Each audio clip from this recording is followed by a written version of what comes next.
नमस्कार, your money में आप सभी का स्वागत है। आपके साथ मैं हूं स्वाति। योर मनी में हमारी कोशिश होती है वो हर जानकारी आप तक पहुंचाने की जो आपके फाइनेंशियल सिक्योरिटी से जुड़ी हो। आज हमारा फोकस है आपकी कंप्लीट फाइनेंशियल प्लानिंग पर। सवालों के जवाब देंगे वाइज इन्वेस्ट एडवाइजर्स के सीईओ हेमंत रुस्तगी।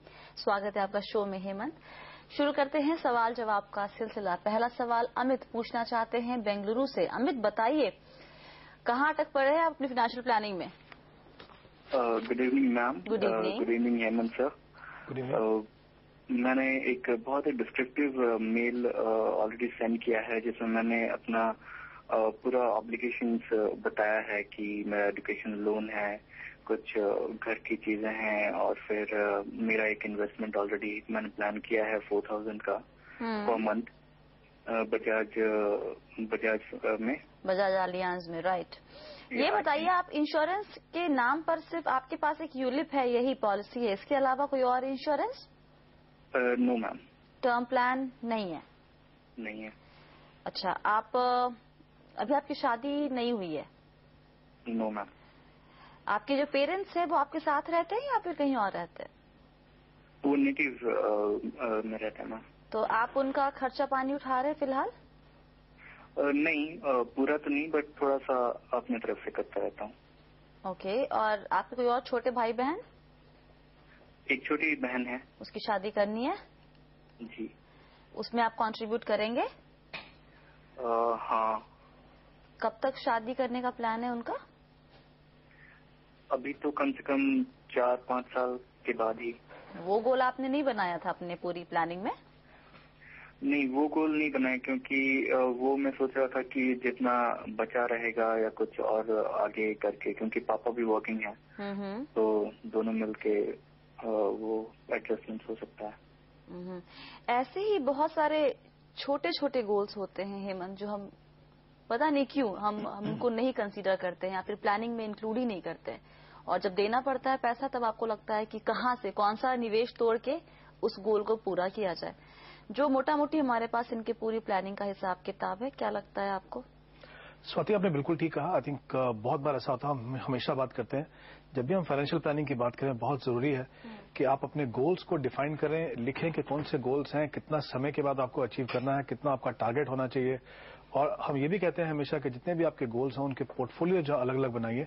एक कंबाइंड पोर्टफोलियो बनाएंगे तो आपको बाद में कंट्रोल नहीं देगा आप कितना पैसा किसके लिए इस्तेमाल कर रहे हैं। स्वाति, जहां तक अमित का सवाल है, आई थिंक अगर मैं इनकी टोटली जो उन्होंने डिटेल्स दिए उसको मैं एनालाइज करूं यहाँ पे, तो मुझे समझ में आता है कि जो उनकी जो हाउस होल्ड एक्सपेंसेस हैं या जो उनकी कुछ फैमिली कमिटमेंट है, ये सब देख के उनके पास करीब 13,000 पर मंथ बचता है।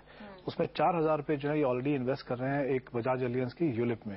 तो कुल मिला के इनके पास कुछ 9,000 रुपए बचता है जो वो इन्वेस्ट कर सकते हैं या जो डिफरेंट गोल्स हैं उसको अचीव करने के लिए कर सकते हैं। इन्होंने कहा इनके कोई डिपेंडेंट नहीं है, तो शायद उनको लग रहा है कि इंश्योरेंस की जरूरत नहीं है। मुझे लगता है कि इंश्योरेंस जो है risk cover point of view से जितना जल्दी ये लेंगे तो उतना अच्छा है। अल्टीमेटली उनकी मैरिज होनी है। कंप्लीटली तो नहीं है डिपेंडेंट, लेकिन फिर भी इनको 5,000 रुपए हर महीने भेज रहे हैं, मतलब कहीं ना कहीं से फाइनेंशियली कंट्रीब्यूट कर रहे हैं अपनी फैमिली में। देखिए, आगे जाके भी आज पेरेंट्स, शायद उन्होंने कहा फादर वर्किंग है, आगे जाके इनके ऊपर डिपेंडेंट होंगे, इनकी खुद की शादी होगी, इनके बच्चे होंगे।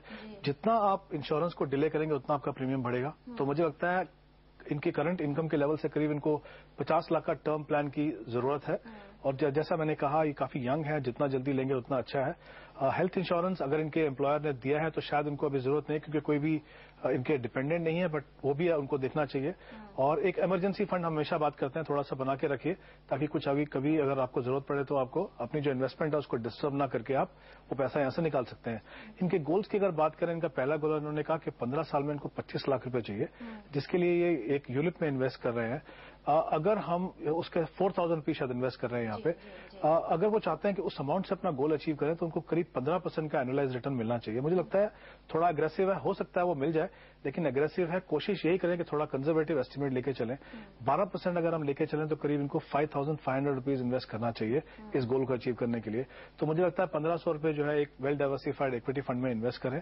और जहां तक इनकी जिन्होंने फंड लिए हैं यूलिप के अंदर, यूलिप मैं बहुत अच्छी इन्वेस्टमेंट ऑप्शन तो नहीं कहूंगा, लेकिन क्योंकि इनका समय जो है 15 साल है, तो उसके लिए वो एक ठीक ऑप्शन है। आई थिंक उसमें कंटिन्यू कर सकते हैं। एक डेट ऑप्शन है उनके पास, उससे अच्छा जो ऑप्शनल प्लान है वहां पे मिड कैप का, वो ले लीजिए, क्योंकि काफी समय है आपके पास। तो अभी इक्विटी में रखिए, बाद में जाके आप उसको स्विच कीजिएगा। तो आई थिंक वो आप कंटिन्यू कीजिए। एक इन्होंने कहा कि 1,000 रुपये इन्वेस्ट करना चाहते हैं किसी पेंशन प्लान के अंदर। अगर हम इनके रिटायरमेंट की बात करें, काफी समय है इनके पास, करीब 32-33 इयर्स का समय है इनके पास। पेंशन प्लान एक बहुत अच्छी ऑप्शन नहीं है। इसके सामने अगर एक अच्छी इक्विटी फंड लें यहाँ पे, 12% का भी अगर मैं रिटर्न मान के चलूं, तो करीब 40 लाख का, सिर्फ 1,000 से 40 लाख का आपका कॉर्पस बनेगा, जिससे आपको आराम से 3 या 3.25 लाख रुपए की इनकम आप जनरेट कर सकते हैं। जबकि उन्होंने कहा कि पेंशन फंड से इनको करीब 1,10,000 रुपए की कुछ एन्युटी मिलने के चांसेस हैं। तो मुझे लगता है यहाँ पे आप एक HDFC इक्विटी जैसे फंड को देखिए, और जैसे जैसे आपकी इनकम बढ़े, कोशिश कीजिए कि यहाँ पे आप इसको अमाउंट को बढ़ाते रहें। एक और इन्होंने गोल कहा स्वाति कि 10 साल में इनको करीब 10 लाख रुपए चाहिए। यहाँ भी मुझे लगता है वेल डाइवर्सिफाइड इक्विटी फंड में 10 साल का टाइम होराइजन काफी अच्छा रहता है, और उसमें करीब 2,000 रुपए अगर इन्वेस्ट करें 12% के हिसाब से, तो अपने गोल को अचीव कर सकते हैं। यहाँ पे ICICI फोकस ब्लू चिप और रिलायंस इक्विटी अपॉर्चुनिटी जैसे फंड देख सकते हैं। एक बात इन्होंने और कही है कि 3 साल के बाद इनको कुछ रेगुलर इनकम की जरूरत है। यहाँ पे थोड़ी सी प्रॉब्लम है, क्योंकि बाकी जो गोल्स हैं इनको यहाँ पे एक एक्यूमुलेट करना है, ग्रोथ चाहिए, और अब ये कह रहे हैं कि इनको साथ में इनकम भी चाहिए। तो मुझे लगता है इनको प्रायोरिटाइज करना पड़ेगा। इनसे कि क्या जरूरत है। अमित, आपको ये 3 साल के बाद जो रेगुलर इनकम की आपने बात की है, वो किस लिए चाहिए आपको? मैम, मैं सोच रहा कि अगर कुछ रेगुलर इनकम आता तो मैं जो मेरा ये यूलिप का प्लान है उसमें कुछ डालकर कुछ बढ़ा सकूं उसको, उसके प्रीमियम को, और जो भी मेरा एक्स्ट्रा जो खर्चा आता है घर की तरफ उसको थोड़ा कम कर सकूं। थोड़ा मुश्किल है, मतलब रेगुलर इनकम कहीं और से, किसी निवेश से पैसे, मतलब कहीं निवेश कीजिए, वहां से जो पैसे मिल रहे हैं उससे अपने खर्चे कम कीजिए। ये नहीं, मुझे लगता है ये एक चीज मिस कर रहे हैं यहाँ पे। ये वर्किंग है, काम कर रहे हैं, आगे जाके इनकी इनकम भी बढ़ेगी। तो उसके लिए आज से सोचना कि मुझे इनकम की जरूरत है, और अभी इनके पास मैंने कहा 9,000 रुपीज का अभी भी गैप है, और जो हमने अभी इन्वेस्टमेंट की बात की उसके लिए उतना जो आपने अभी तक बताया निवेश करने के लिए, उसके बाद इनके पास अभी फिलहाल 1,500 बच रहे हैं, और मैं कैलकुलेट कर रही थी बैठे बैठे। तो अभी इनके पास है ऑप्शन है, और जैसे जैसे इनकी इनकम बढ़ेगी, अगर हम मान के चलें कि करीब 10% से 12% से भी इनकम बढ़ती है, तो करीब 3,000 रुपीज पर ईयर, तो 9,000 से वैसे इनकी इनकम बढ़ जाएगी। तो मुझे लगता है अमित, आपको उसके लिए अभी चिंता करने की जरूरत है। आप जो अपने गोल्स के लिए जो इन्वेस्टमेंट करते हैं वो वैसे ही कीजिए। जैसा मैंने कहा, वहां पे बहुत जरूरी है कि आप ग्रोथ ऑप्शन में इन्वेस्ट करें, ताकि आपको कंपाउंडिंग का फायदा हो। जैसे जैसे आपकी इनकम बढ़ेगी, आप उसमें से, क्योंकि इनकम जनरेट करने के लिए आपको लमसम चाहिए, लमसम आपके पास है नहीं, तो आप उसको जनरेट कीजिए, फिर देखिए आपकी रिक्वायरमेंट क्या है, और फिर देखिए कितना पैसा आपको चाहिए, तब जाके आप डिसाइड कीजिए कि वाकई में आपको रेगुलर इनकम चाहिए कि नहीं। आज से 3 या 4 साल बाद कितना पैसा लगेगा बोलना मुश्किल है, और जैसा मैंने कहा आपकी इनकम बढ़ेगी, तो उसके लिए अभी से लगता है, मुझे नहीं लगता कि आपको प्लान करने की जरूरत है। तो अमित, आपको हमने एक मोटा मोटी बता दिया कि आपको क्या क्या बदलाव करने की जरूरत है। आपके पास बच रहे थे 13,000 रुपए, 4,000 रुपए आप दे रहे हैं प्रीमियम में, बचते हैं 9,000। अगर आप एक टर्म प्लान लेंगे 50 लाख के कवर का, करीब 25 साल के ड्यूरेशन का हम लेके चल रहे हैं फिलहाल, तो आपको 4,000 से 5,000 के बीच में प्रीमियम देना पड़ेगा। ऑप्शंस आपके सामने स्क्रीन पर है। फिर आपके पास बचते हैं 4,000, और आपका जो टारगेट है 15 साल में जो आपको कुछ पैसे चाहिए 25 लाख के आसपास, 4 लाख के प्रीमियम से नहीं पूरा होगा शायद, वहां 1,500 आपको और कंट्रीब्यूट करना होगा। हमने आपको फंड्स के नाम बताए हैं।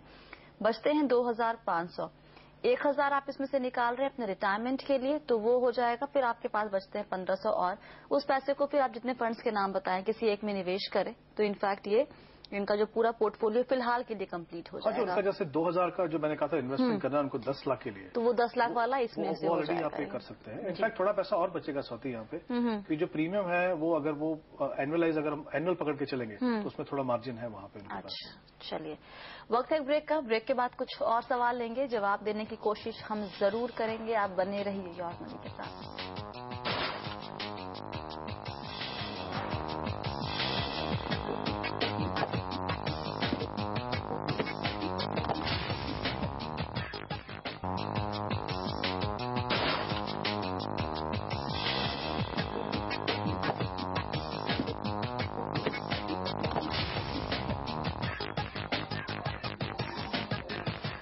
योर मनी में आप सभी का एक बार फिर से स्वागत है। फोकस है फाइनेंशियल प्लानिंग पर, सवालों के जवाब दे रहे हैं हेमंत रुस्तगी। अगला सवाल लेते हैं सुनील का। सुनील ने पुणे से सवाल भेजा है अपना। इनकी उम्र है 33 साल। इनके घर में इनकी वाइफ है और एक 4 साल की बेटी है। इनका अगर आमदनी और खर्चे का हिसाब किताब देखें तो सैलरी है करीब 52,000 रूपये प्रति माह, खर्चा है 20,000 रूपये, होम लोन की EMI जा रही है 16,000 रूपये। अब बचत के नाम पर इन्होंने अभी तक क्या किया है, इन्होंने एक LIC की पॉलिसी ली है, नाम नहीं लिखा, वहां पर 4,000 प्रति माह का प्रीमियम जा रहा है। साथ ही जो पैसे बचते हैं बाकी वो ये सेविंग अकाउंट में छोड़ देते हैं। 12,000 रूपये के आसपास हर महीने सेविंग अकाउंट में पैसे इनके जमा हो रहे हैं। लक्ष्य वही है हेमंत जो नॉर्मली हम देखते हैं, एक होम लोन चुकाना चाहते हैं जल्दी, गाड़ी खरीदना है, बेटे की शादी और पढ़ाई, दूसरा बच्चा भी शायद ये प्लान कर रहे हैं तो उसकी पढ़ाई और शादी, और साथ ही रिटायरमेंट के लिए पैसे। हमसे जानना ये चाहते हैं कि बच्चों की पढ़ाई के लिए कितने पैसों की जरूरत होगी, और इन्होंने मेल में ये लिखा था कि बच्चों को शायद इंजीनियरिंग करवाना चाहेंगे या फिर कॉमर्स ग्रेजुएट या कॉमर्स में पढ़ाई करवाना चाहेंगे। रिटायरमेंट के वक्त कितना पैसा इनके पास होना चाहिए, उसके लिए निवेश की स्ट्रैटेजी क्या होगी। साथ ही ये भी जानना चाहते हैं कि अगर आज के हिसाब से 4 लाख रखे शादी का खर्च, तो 20 साल में शादी के लिए कितने पैसों की जरूरत होगी। साथ ही ये एक 38 लाख का एक और फ्लैट लेने की सोच रहे हैं, क्या इनके इस पूरे प्लानिंग में कहीं फिट बैठता है या फिर नहीं। अब क्योंकि सुनील हमारे साथ नहीं है तो ये लक्ष्य कितने सालों में और कितनी रकम, ये हमारे पास डिटेल्स नहीं है। तो जो डिटेल्स अवेलेबल है उसके हिसाब से आप क्या सलाह देंगे। देखिए सॉरी, सबसे पहले उन्होंने कहा कि उनके पास एक इंश्योरेंस पॉलिसी है, उन्होंने लिखा नहीं कि कौन सी पॉलिसी है। सबसे पहले जैसे मैं हमेशा कहता हूं कि एक रिस्क मैनेजमेंट जो है बहुत इंपॉर्टेंट है अपने इन्वेस्टमेंट प्रोसेस शुरू करने से पहले। तो सुनील, सबसे पहले आप ये करें कि ये जो पॉलिसी है आप देखें क्या पॉलिसी, क्योंकि हमारे पास डिटेल नहीं, हम बता नहीं सकते हैं, लेकिन आपके पास एक टर्म प्लान होनी चाहिए और आपकी इनकम के हिसाब से करीब 70 लाख का आपका जो है इंश्योरेंस लाइफ कवर होना चाहिए आपके पास, क्योंकि आपके पास डिपेंडेंट है वाइफ और आई थिंक एक डॉटर है उनकी शायद। तो एक डेफिनेटली एक आप हेल्थ प्लान लें, जो आप चाहिए तो फैमिली फ्लोटर प्लान ले सकते हैं, और एक इमरजेंसी फंड बनाइए करीब 1 लाख रुपए का, क्योंकि आपने कहा 20,000 रुपए आपके मंथली एक्सपेंसेस है, तो करीब 5 महीने का बनाए तो 1 लाख रुपए का आपका एक इमरजेंसी फंड आपका बनना चाहिए। ये 3 चीजों का ध्यान रखेंगे तो आपका रिस्क मैनेजमेंट जो है कंप्लीट हो जाएगा। उसके बाद आपके गोल्स की बात करते हैं। गोल्स के लिए बहुत इंपॉर्टेंट एस्पेक्ट ये है कि एक तो आपका गोल डिफाइन होना चाहिए, टाइम होराइजन कितना है और कितना आपका टारगेट है। आपने कुछ गोल्स में थोड़ी इन्फॉर्मेशन दी है, कुछ में नहीं दी है, तो हम आपको कोशिश करते हैं मदद करने की। यहाँ पे स्वाति उन्होंने कहा कि इनकी बेटी की शादी के लिए बच्चों की, इनफैक्ट एक बच्चा और प्लान कर रहे हैं जैसे, तो उन्होंने कहा कि 4 लाख रुपए उनको लगेंगे आज की कॉस्ट में, करीब 15 साल के बाद। अगर मैं 7% का इन्फ्लेशन मान के चलूं तो उनको करीब 15.5 लाख रुपए लगेंगे। तो ये एक सबसे पहले इंपॉर्टेंट है कि इन्फ्लेशन को आप कंसीडर करके चलिए यहाँ पे। ठीक है, यहाँ पे 2 फंड्स मैं इनको रिकमेंड कर रहा हूँ, वो देख सकते हैं यहाँ पे, रिलायंस टॉप 200 और Canara Robeco equity diversified fund, ये दोनों फंड में आप देख सकते हैं इन्वेस्टमेंट करने के लिए।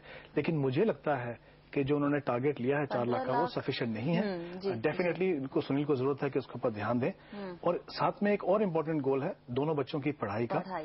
अगर मैं ये मान के चलूं कि इससे डबल पैसा उनको चाहिए, 30 लाख भी अगर मैं मान के चलूं, जैसा मैंने कहा 15 लाख भी कम है शादी के लिए, एजुकेशन के लिए उनको कहीं ज्यादा पैसा लगेगा, तो कम से कम उनको 6,000 रुपए की SIP करने की जरूरत है। और ये मैं बहुत कंजर्वेटिव एस्टिमेट लेके चल रहा हूं यहाँ पे।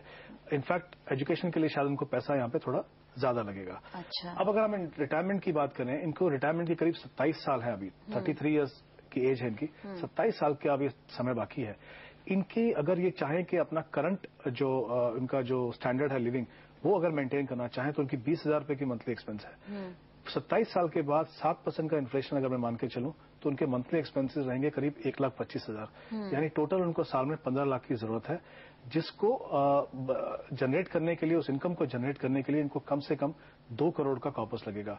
उसको अचीव करने के लिए, क्योंकि इनके पास समय है 27 साल का, वो अच्छे इक्विटी फंड में, अगर ये, और 2 इक्विटी फंड में बता रहा हूं उनको, और एक गोल्ड फंड बता रहा हूं, 12% का अगर हम रिटर्न मान के चलें तो करीब इनको 9,000 रुपए यहाँ पे हर महीने इन्वेस्ट करने हैं। ऑफ कोर्स जैसा हम हमेशा कहते हैं, इंपॉर्टेंट ये है कि एक बार आप प्रोसेस शुरू करें तो उसको कंटिन्यू रखिए।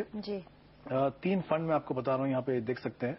एक तो ICICI फोकस है, जहाँ पे ये 4,500 रुपए इन्वेस्ट कर सकते हैं, और एक IDFC प्रीमियर इक्विटी जो एक मिड कैप फंड है, जहाँ पे 3,000 इन्वेस्ट कर सकते हैं, और एक रिलायंस गोल्ड फंड ले लीजिए, जहाँ पे आप 1,500 रुपए इन्वेस्ट कर सकते हैं। तो ये कुल मिला के 9,000 रुपए अगर आप इन्वेस्ट करें तो इतना समय है आपके पास कि आप 2 करोड़ का कॉर्पस बना सकें।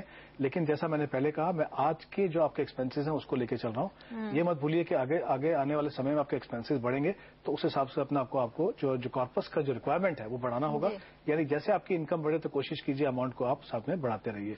जो बाकी 2 गोल्स हैं इनके, कार और घर लेने का, एडिशनल जो दूसरा घर लेना चाहते हैं, मुझे लगता है फिलहाल उसको पीछे रखिए। मुझे लगता नहीं आपके पास इतना पैसा है कि आप कर सकें।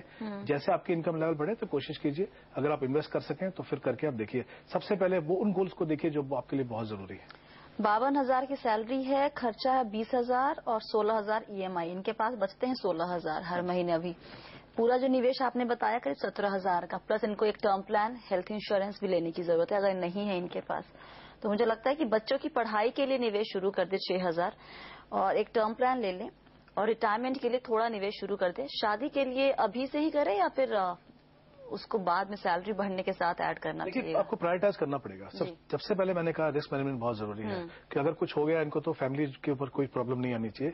सबसे इंपॉर्टेंट चीज वो है। उसके बाद जैसे रिटायरमेंट प्लानिंग का गोल है उसको थोड़ा सा डिले कर सकते हैं। अच्छा, बच्चों का शुरू करते हैं, रिटायरमेंट का एक साल के बाद भी शुरू कर सकते हैं। ओके, चलिए वक्त एक ब्रेक का। ब्रेक के बाद कुछ और सवाल लेंगे, जवाब देने की कोशिश हम जरूर करेंगे। बने रहिए योर मनी के साथ।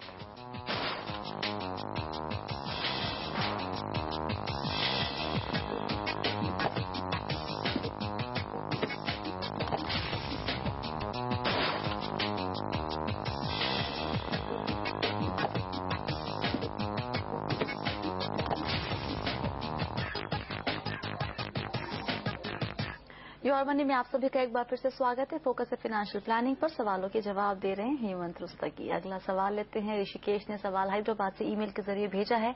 इनकी सैलरी है करीब 66,000 रुपए प्रति माह। इन्होंने जमीन के लिए लोन लिया हुआ था, उसकी EMI जा रही है 15,700। होम लोन की EMI शुरू होगी, उसकी EMI हुई करीब 20,000 रुपए के आसपास। महीने का खर्च है 25,000 रुपए।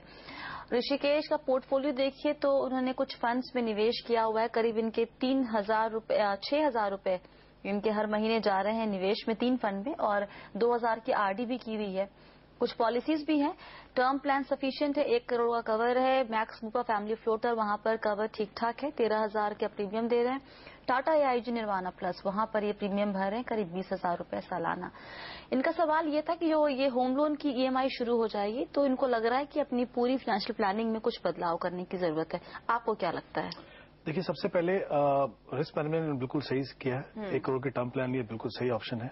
15 लाख इनके फैमिली फ्लोटर प्लान है, बिल्कुल सही है। एक जैसा पहले हमने बात की थी, थोड़ा इमरजेंसी फंड बनाने की जरूरत है, जो हम बाद में बताएंगे वो कैसे कर सकते हैं। तो आई थिंक रिस्क मैनेजमेंट जो है बिल्कुल अपनी सही जगह पे है। जहां तक इनकी अभी इन्वेस्टमेंट की बात करें, इनके जो लोन लेने वाले हैं ये घर बनाने के लिए, अगर वो लेते हैं तो मुझे लगता है इनका इनकम का 50% जो पैसा है, जो नेट इनकम की इन्होंने बताई है, वो जाएगा घर के लिए जी, क्योंकि प्लॉट का भी उनके पास लोन है और घर का भी है। और 38% उनके फिक्स मंथली एक्सपेंसेस हैं। अच्छा। और 9% जो है उनका वो इंश्योरेंस का प्रीमियम जा रहा है। तो कुल मिला के 97% जो है पैसा वहां पे जा रहा है। बाकी बचा 3% जो करीब 2,000 है। जैसा मैंने पहले कहा था, वो एक इमरजेंसी फंड बनाने के लिए रिकरिंग डिपॉजिट कर रहे हैं, उसको आप शुरू रखिए अपना। अब प्रॉब्लम यह है कि बाकी जो इन्वेस्टमेंट कर रहे हैं, जो बाकी जो गोल्स हैं, उनके लिए इनके पास अभी कोई पैसा नहीं है। लेकिन मुझे उसकी चिंता इसलिए नहीं है क्योंकि आई थिंक उन्होंने रिस्क मैनेजमेंट पूरा कर लिया है। घर जो सबसे बड़ी रिक्वायरमेंट है चल भी रही है, वो बंद करनी पड़ेगी। अच्छा, वो बंद करनी पड़ेगी इन्हें? उनका पैसा नहीं है इतना। उनके पास इतना पैसा नहीं है। मुझे लगता है जो अपनी जो इम्पोर्टेंट रिक्वायरमेंट्स हैं, सबसे बड़ी रिक्वायरमेंट है घर की और रिस्क मैनेजमेंट की, उन्होंने पूरी कर ली है। जैसे जैसे यहां से इनकी इनकम बढ़ेगी, अपने गोल्स को डिफाइन करके जितना थोड़ा थोड़ा पैसा जो उन्होंने रिकरिंग जो SIP कर रहे थे वो फिर से शुरुआत कर सकते हैं। क्योंकि अगर ये लोन लेते हैं उसके बाद उनको SIP करने की मुझे लगता नहीं पैसा होगा। इसलिए मैंने कहा जो रिकरिंग डिपॉजिट का पैसा है वो इमरजेंसी फंड के लिए बनाए। बाकी सब चीजें उनको फिलहाल बंद करनी पड़ेंगी, लेकिन जैसे जैसे उनकी इनकम बढ़ेगी वो अपने बाकी गोल्स के लिए, बच्चों की पढ़ाई और उनकी मैरिज या अपने रिटायरमेंट प्लानिंग के लिए वो करें।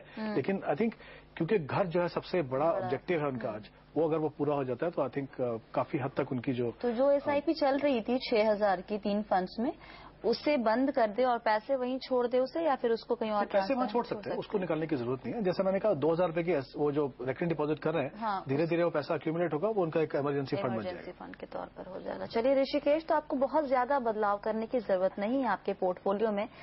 आपको बस वो जो 3 SIP है, आपके पास पैसे ही नहीं बचेंगे उसको कंटिन्यू करने के लिए, तो आप उससे रोक दीजिए। और जो पैसे एक्स्ट्रा बच रहे हैं 2,000, वो आप आरडी आपकी चल ही रही है, आप इमरजेंसी फंड बनाने पर फोकस कीजिए फिलहाल। बाकी गोल्स के लिए आपकी जब सैलरी बढ़ती है तो उसके हिसाब से निवेश दोबारा आप म्यूचुअल फंड में चालू कीजिएगा। बहुत बहुत शुक्रिया हेमंत आज सभी सवालों के जवाब देने के लिए। फिलहाल योर मनी में इतना ही। आप बने रहिए CNBC आवाज के साथ। नमस्कार।